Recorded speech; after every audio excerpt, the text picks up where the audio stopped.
مختصر وقت ہے اور حالات آج پوری دنیا کے بہت تیزی سے بدلتے جا رہے ہیں، بلکہ ہم قیامت سے بہت قریب ہوتے جا رہے ہیں۔ ان حالات میں میں آپ کے پاس آیا ہوں تو کچھ میسج دے کر کے جاؤں گا۔ قرآن کہتا ہے وَمَا أَصَابَكُم مِّن مُّصِيبَةٍ فَبِمَا كَسَبَتْ أَيْدِيكُمْ، جو مصیبتیں تمہیں پہنچتی ہیں، جو مصیبت آتی ہے، یہ تمہارے ہاتھوں کی کمائی ہے، یہ تمہارے عمل کی وجہ سے ہے۔ ایک جگہ نہیں، کئی جگہ اللہ نے قرآن میں بیان فرمایا۔ جب بندہ اپنے راستے سے بھٹک جاتا ہے، وہ ٹریک چینج کرتا ہے، نافرمانی کرتا ہے، اللہ کا عذاب آتا ہے، مصیبتیں آتی ہیں۔ اور قیامت کے قریب حضور پاک صلی اللہ علیہ وسلم نے ارشاد فرمایا علم اٹھا لیا جائے گا، علم اٹھا لیا جائے گا اور دولت پھیلا دی جائے گی۔ دولت اتنی ہوگی کہ ابل رہی ہوگی، لیکن علم سے لوگ دور ہو چکے ہوں گے۔ اور اس زمانے کے بارے میں حضور صلی اللہ علیہ وسلم ارشاد فرماتے ہیں کہ زنا عام ہو جائے گا۔ زنا جب عام ہو جائے اور قتل کرنا عام ہو جائے، بڑھ جائے گا، قتل زیادہ ہوں گے، تب کے متعلق حدیث پاک ہے، بخاری شریف کی حدیث ہے۔ حضور صلی اللہ علیہ وسلم فرماتے ہیں زمین میں زلزلے آئیں گے، ارتھ کوئک۔ آج جس سے ترکی، سیریا، جارڈن پریشان ہیں، ہزاروں لوگ زمینوں میں جو دھس چکے ہیں۔ لوگ تو یہ کہتے ہیں سائنٹیفک اعتبار سے کہ زمین کے اندر کی پلیٹس ہلتی ہیں۔ کیوں ہلتی ہیں؟ کیوں ہلتی ہیں؟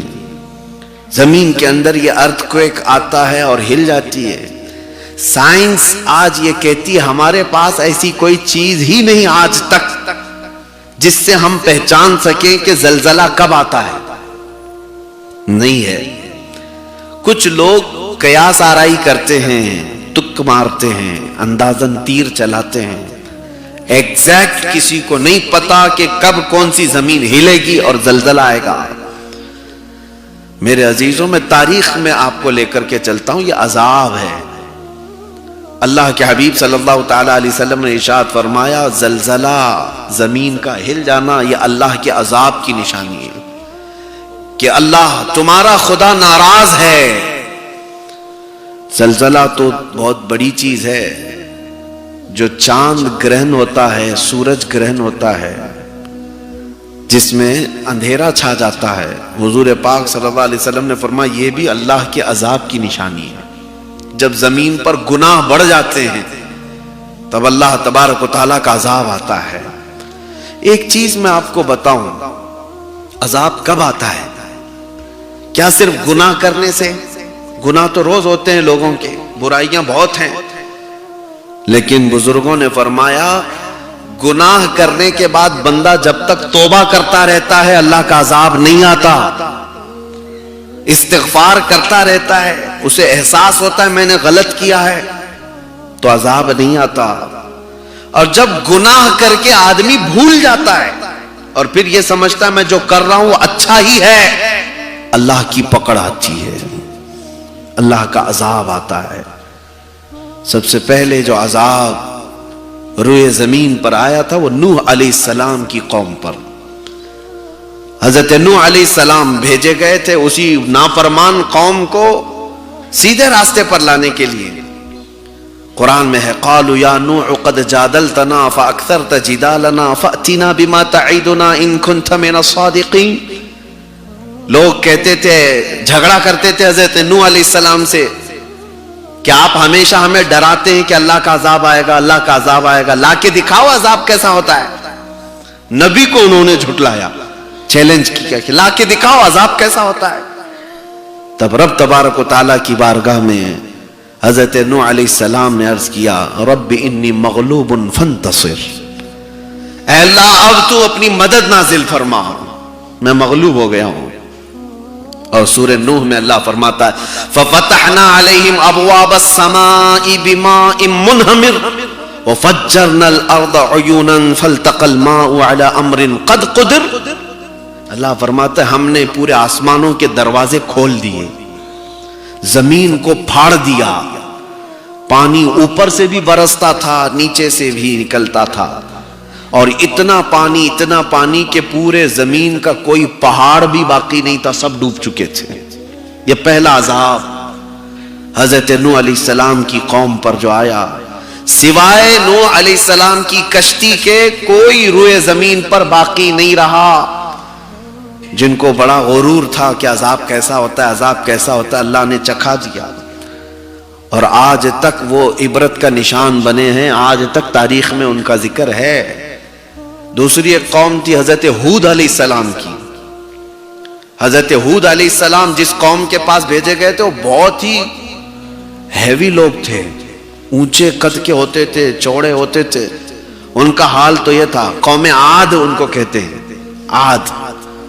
اس قوم کا حال یہ تھا کہ یہ پورے پتھر کے پہاڑ کو ہاتھوں سے تراش کر کے گھر بنا لیتے تھے، طاقتور قوم تھی۔ وَيَنْحِتُونَ مِنَ الْجِبَالِ بُيُوتًا، پہاڑوں کو تراش کر کے وہ اپنے گھر بنا لیتے، اور بڑے بڑے درختوں کو وہ ہاتھ سے اکھاڑ لیتے تھے، اتنی طاقت تھی ان کے اندر۔ عظیم الجثہ قوم عاد، لیکن شرک میں مبتلا تھے، بتوں کی پوجا کرتے تھے۔ حضرت ہود علیہ السلام نے انہیں روکا کہ تم اللہ کی نافرمانی میں مبتلا ہو، تم شرک اور بت پرستی میں ہو، باز آ جاؤ۔ وہ ہنس کر کے، ٹھٹا مار کر کے کہتے تھے ہمیں کوئی ہلاک کر سکتا ہے؟ ہم تو پوری دنیا کو چبا جائیں گے، کھا جائیں گے۔ پہاڑوں کو تراش لیتے تھے، پتھروں کے، انہیں ڈر نہیں تھا کسی بات کا۔ تب اللہ تبارک و تعالیٰ کو یہی چیز ناپسند ہے، آدمی جب غرور میں آتا ہے، گھمنڈ میں آتا ہے، تکبر کرتا ہے۔ ان پر اللہ نے کیا بھیجا قرآن میں؟ فَأَرْسَلْنَا عَلَيْهِمْ رِيحًا صَرْصَرًا، ہم نے ہلا دینے والی ہوا بھیجی۔ ہوا آئی تھی بس، اور ایسی ہوا آئی تھی کہ یہ جو بڑے بڑے جسم والے جو انسان تھے ہوا میں اڑنے لگے جیسے پتا اڑتا ہے، سب طاقت ختم، کچھ نہیں۔ کوئی اڑتا تھا ادھر گرتا تھا، کوئی اڑتا تھا ادھر گرتا تھا، ہوائیں انہیں اڑا اڑا کر ایسے ہلاک کر دی کہ ان کے جسموں کے ٹکڑے ٹکڑے ہو گئے، وہ کہیں بچ نہ سکے۔ قوم عاد، حضرت شعیب علیہ السلام کی قوم، ان کے اندر نافرمانی کیا تھی؟ یہ ناپ تول میں کمی کرتے تھے، یعنی سامان گلہ دینے میں چیٹنگ کرتے تھے۔ شعیب علیہ السلام نے ان سے کہا فَأَوْفُوا الْمِكْيَالَ وَالْمِيزَانَ بِالْقِسْطِ وَلَا تَبْخَسُوا النَّاسَ أَشْيَاءَهُمْ، تم لوگوں کو برابر برابر انصاف کے ساتھ چیزیں بیچو، یہ حرام ناجائز طریقے سے لوگوں کو دھوکہ مت دو۔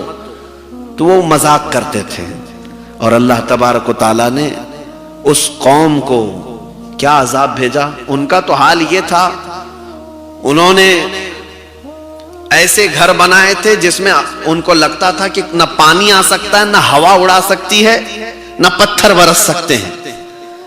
انہوں نے ایسے مضبوط گھر بنا دیے تھے۔ شعیب علیہ السلام کی قوم سمود، قوم سمود۔ دیکھیں میں آپ کو یہ باتیں اس لیے بتا رہا ہوں، دنیا ہائی ٹیکنالوجی استعمال کر لے، جب وہ پہاڑوں کے گھر بنا سکتے تھے، وہ بچ نہ سکے تو تمہارے پیٹروٹ میزائل بھی تمہیں نہیں بچا سکیں گے۔ کیا آج دنیا میں اپنے سیفٹی کے لیے لوگ نہیں بنائے؟ سب بنا کے رکھے ہوئے ہیں، لیکن پھر بھی ہلاک ہوتے ہیں، برباد ہوتے ہیں۔ الارم سب کنٹریز کے اندر موجود ہیں کسی ایمرجنسی کے وقت، لیکن کسی کام کے نہیں جب قدرت کی پکڑ آتی ہے۔ تو قوم سمود جو حضرت شعیب علیہ السلام کی قوم ہے، انہوں نے ایسے گھر بنائے تھے کہ انہیں پرانے عذابات معلوم تھے کہ نوح علیہ السلام کی قوم کو پانی میں ڈبو دیا گیا، ہود علیہ السلام کی قوم کو ہواؤں سے ہلاک کر دیا گیا، لوط علیہ السلام کی قوم پر پتھروں کی بارش ہوئی تھی، نوکیلے پتھر، جس کی وجہ سے وہ پورے ہلاک ہو گئے تھے۔ تو قوم سمود، شعیب علیہ السلام کی قوم یہ کہتی تھی اب ہم ایسے گھروں کے اندر ہیں، بینکر، جس میں نہ ہوا آ سکتی ہے نہ پانی آ سکتا ہے، کچھ بھی نہیں۔ تو انہیں اکڑ تھی، غرور تھا، تو اللہ تعالیٰ نے ان کے لیے جبرائیل علیہ السلام کو بھیجا۔ جبرائیل علیہ السلام آئے اور ایک آواز انہوں نے نکالی تھی، چیخ، ایک چیخ صیحتن جس کو کہا گیا ہے، وہ چیخ ایسی تھی کہ جو جہاں تھا وہیں گر کر کے مر گیا، اس کے کانوں سے بھیجا نکلنے لگا، جہاں تھا اس آواز سے ہی وہ ختم ہو گیا۔ شعیب علیہ السلام کی قوم بھی ہلاک ہوئی۔ میرے عزیزو، عذابات ایک لمبی لسٹ ہے۔ موسیٰ علیہ السلام کی قوم پر تو 5 بار عذاب آئے۔ فَأَرْسَلْنَا عَلَيْهِمُ الطُّوفَانَ وَالْجَرَادَ وَالْقُمَّلَ وَالضَّفَادِعَ وَالدَّمَ آيَاتٍ مُفَصَّلَاتٍ فَاسْتَكْبَرُوا وَكَانُوا قَوْمًا مُجْرِمِينَ۔ اللہ فرماتا ہے ہم نے تو ان پر طوفان بھیجا، ٹڈیوں کا عذاب اور جوؤں کا عذاب۔ اللہ نے یہ قوم بنی اسرائیل میں عذاب بھیجے، جوؤں کا عذاب، پورے جسم میں جوئیں کیڑے پڑتے تھے، اور مینڈکوں کا عذاب، خون کا عذاب، ان کے گھر کے سارے پانی کے مٹکے خون میں بھر جاتے تھے۔ یہ سب عذاب آتا ہے ان کی نافرمانی کی وجہ سے۔ اور پھر اسی قوم کو شرک اور بت پرستی کی وجہ سے اللہ تعالیٰ نے فرمایا کونوا قردۃ خاسئین، دھتکارے ہوئے بندر بن جاؤ۔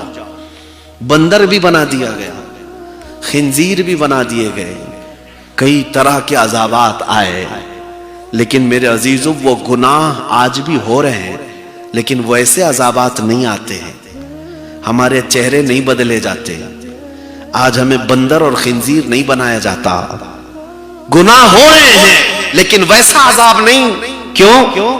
قرآن کہتا ہے وَمَا كَانَ اللَّهُ لِيُعَذِّبَهُمْ وَأَنْتَ فِيهِمْ، اللہ اس امت کو ویسا عذاب نہیں دے گا، اس لیے کہ ان کے بیچ میں میرا محبوب آرام کر رہا ہے۔ اے رسول، آپ ان کے درمیان میں ہیں، آپ ان کے درمیان میں۔ اب تک ہم جو بچے ہوئے ہیں، لوگ ہم سے سوال کرتے ہیں کہ مولانا آپ تو کہہ رہے ہیں ناپ تول میں کمی کرنے کی وجہ سے شعیب علیہ السلام کی قوم ہلاک ہو گئی، بت پرستی کرنے کی وجہ سے حضرت ہود علیہ السلام کی قوم ہلاک ہوئی، آج تو سب بت پرستی عام ہے، زنا بھی ہے اور لواطت بھی ہے، اور پھر ناپ تول میں کمی بھی ہے، سب ہے، لیکن ویسے عذابات کہاں ہیں؟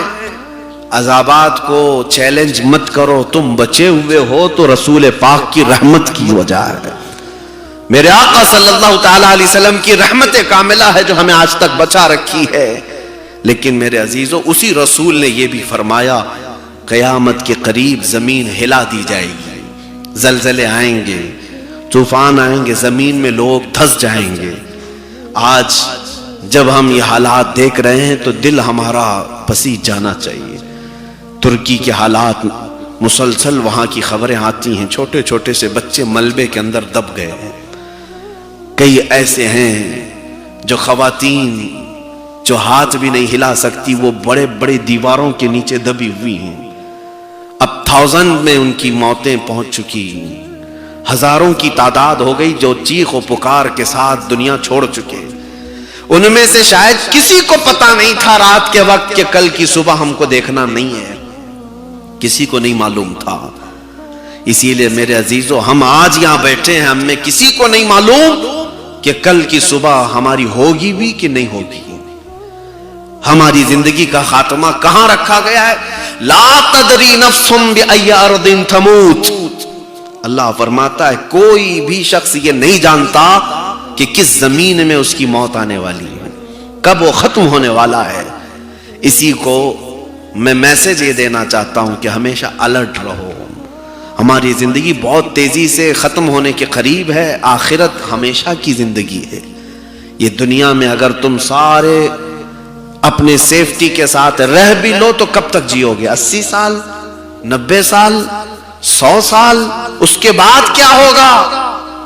مرنا ہے، جانا ہے، اللہ کی بارگاہ میں حساب ہونا ہے، اور وہ حقیقت کی زندگی وہ ہے ایک بار جو جنت میں چلا گیا وما ہم بخارجین منہا، اللہ فرماتا پھر اس سے کوئی نہیں نکالا جائے گا، وہ ہمیشہ کی زندگی ہے۔ میرے عزیزو، میں اپنی گفتگو کو مختصر کرتے ہوئے آپ کو بتاتا ہوں کہ ہم دنیا داری میں ایسے مصروف ہو گئے کہ آخرت کی فکر کم ہو گئی، لوگوں کو آخرت کی فکر کم ہو گئی، دنیا بنانے میں اتنے بزی ہو گئے کہ انہیں اندازہ بھی نہیں کہ ہمیں ہمیشہ کا جو عیش ہے وہ جنت کا ہے، ہمیشہ کا عیش جنت کا ہے۔ مجھے یہ بتاؤ، آپ اگر اپنی پوری زندگی لگا کر کے بھی اپنی زندگی میں کتنا بنا سکتے ہو، کتنا بنا سکتے ہو، کتنے بڑے محل بناؤ گے؟ آپ پرائم منسٹر بن جاؤ، پریزیڈنٹ بن جاؤ، دنیا کے ریچسٹ پرسن بن جاؤ، کتنا بنا لو گے؟ یہ بھاگ دوڑ تو ہم دیکھ رہے ہیں دنیا کی، آج کوئی فرسٹ نمبر پر ہے، کل کوئی سیکنڈ نمبر پر آ جاتا ہے، وہی کبھی گر کر کے پھر نیچے چلا جاتا ہے۔